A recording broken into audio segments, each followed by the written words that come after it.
சான்று சொல்லுகிற மத குருமார் மட்டும், நான் பப்ளிக் முஸ்லிம்களை சொல்லல, வேறு அமைப்புகளை சொல்லல, மத குருமார்கள் 14,000 பேரை காவு கொடுத்ததற்கு பின்னால் தான் 3 லட்சம் திருக்குர்ஆன் பிரதிகள் எரிக்கப்பட்டதற்கு பிறகுதான் இந்தியாவிற்கு விடுதலை கிடைத்திருக்கிறது.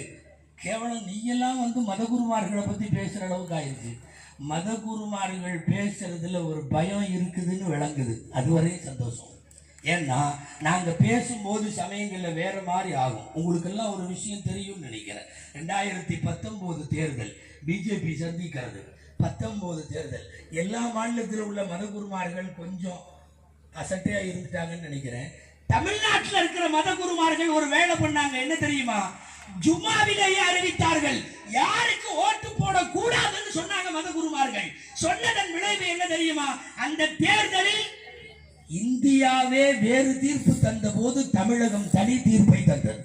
நீ இங்க காண முடியல, ஒத்த சீட்டு இல்ல, தாமரை மலர்றது கூட இல்ல, எங்க இருக்குன்னே தெரியல. தமிழ்நாட்டை பொறுத்தவரை அதே நிலைதான்.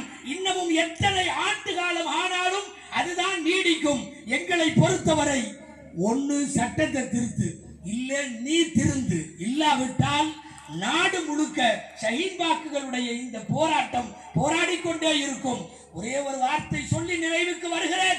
இன்றைக்கு இருக்கிற மத்திய ஆட்சியாளர்கள் ஹைதர் அலியை பார்த்ததில்லை, திப்பு சுல்தானை பார்த்ததில்லை, சிராஜுத்தௌலாவை பார்த்ததில்லை, பிபி ஜானை பார்த்ததில்லை, பேகம் மஹல்லை பார்த்ததில்லை, தேசிய கொடி வடிவமைத்த சுரையாக்களை பார்த்ததில்லை. இனிமேல் இங்கிருந்து நீ பாப்ப ஹைதர் அலிகள் வருவார்கள், திப்பு சுல்தான்கள் வருவார்கள், இதோ எங்களின் பேகம் மகள்கள் வருவார்கள். நாட்டிலே மீண்டும் ஒரு விடுதலை போராட்ட வீரர்களை நீ உருவாக்கி விடுகிற அபாயத்திலிருந்து தப்பிக்க வேண்டுமானால் இந்த சட்டம் ஒன்னு திருத்தப்படணும், இல்ல வாபஸ் வாங்கப்படணும். சம்பந்தப்பட்டவர்கள் திருத்த வேண்டும். எல்லாம் வல்ல இறைவன் எல்லா சமயத்தவர்களோடும், இந்துத்துவா வேறு, இந்துக்கள் வேறு, எல்லா இந்துக்களும் நம் சகோதரர்கள்.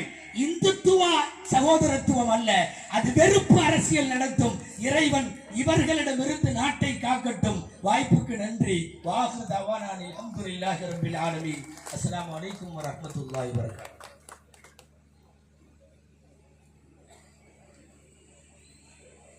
Bus stand பள்ளிமா